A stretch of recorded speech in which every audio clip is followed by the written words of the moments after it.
Welcome to the channel, and in this video, I'll be showcasing my collection of probably my favorite Keanu Reeves movie, 2005's Constantine. So let's get into the video. First up is the Blu Ray. This was released by Warner Brothers in 2008, and it ports over all the previous special features from the DVD. They never put out a cool edition of this movie, well, on this format at least. Next year will mark the 20th anniversary of this movie, and I'm assuming that's when Warner Brothers will release this on 4K. There's also been talks of a sequel, and I hope it happens. Last I heard, a script was written, but James Gunn, who's the CEO of DC Studios, who's pretty active on social media, still hasn't mentioned that the film has been greenlit or even expressed interest in making that sequel happen. I'm hoping it gets made, and Keanu Reeves loves playing this character, even if his portrayal of the character isn't quite accurate to the comics. I mean, he's not blonde, nor is he British, but Keanu does nail the spirit of this character. He's cynical, sardonic, and chain smokes despite having lung cancer.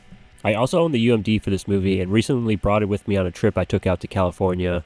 I'm not sure if I knew this had a post-credit scene before, but on my most recent rewatch, I just let the credits play out, and spoilers ahead if you haven't seen the film, but Constantine visits Chaz's grave, which is Shia LaBeouf's character, and leaves his lighter on Chaz's headstone. Shia then appears as an angel and flies away.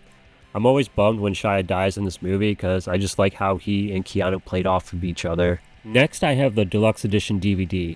I'm not sure if this was an exclusive somewhere. I picked this up on eBay because I saw that it came with a comic book.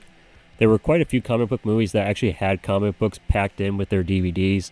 I wish studios would go back to doing something like this. I mean, it's just good corporate synergy and might encourage people to check out some of the source material. I know it's just wishful thinking on my part, but these studios do nothing to promote the comics that these characters and stories come from.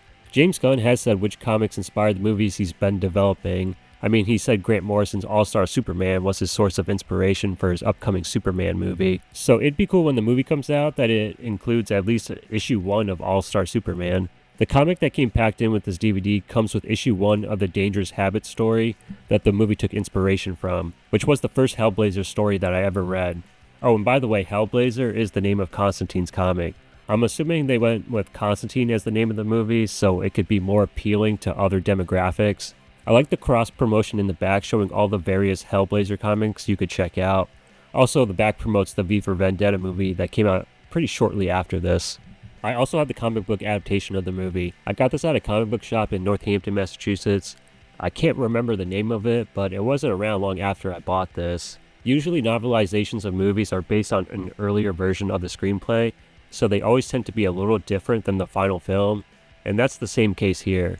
There's only slight differences between this comic and the movie. Like the ending of this takes place at Chaz's grave with Rachel and John, and the scene in the movie just has John visiting Chaz's grave, and the dialogue is different as well.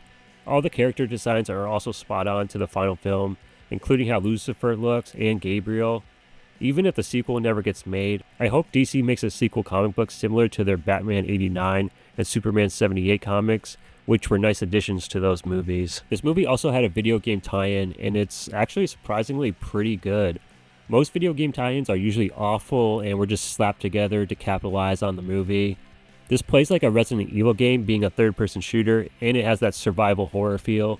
Keanu didn't come back to voice the character, but the voice actor does a good enough job at sounding like him. Tilda Swinton did return to voice Gabriel though. The story of the game is different since the movie isn't exactly action-packed, but you get to use all the weapons you see in the film, like the Dragon's Breath and the Crucifix shotgun, along with artifacts like the Amityville Screech beetles and Moses' Shroud. If you still have a working PS2 and see this at a retro gaming store or a flea market, then I would definitely recommend checking this game out. Lastly, I have a statue that was made by DC Direct. I don't remember how I came across this, other than finding it on eBay. Maybe I was searching for some sort of merch from this movie, because I don't remember seeing any sort of merch from this movie back when it came out. There were only 1,000 of these made, and this is number 61. It's extremely fragile, and I actually broke a leg of one of the demons when I was pulling it off my shelf. I was able to super glue it back, but I'm not really worried about lowering the value since I don't plan on ever selling it. Thank you for watching the video.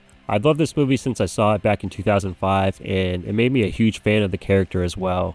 I hope they make a sequel, or we can at least see another live action version of John Constantine. I'll see you guys in the next video, but until then, have a movie time.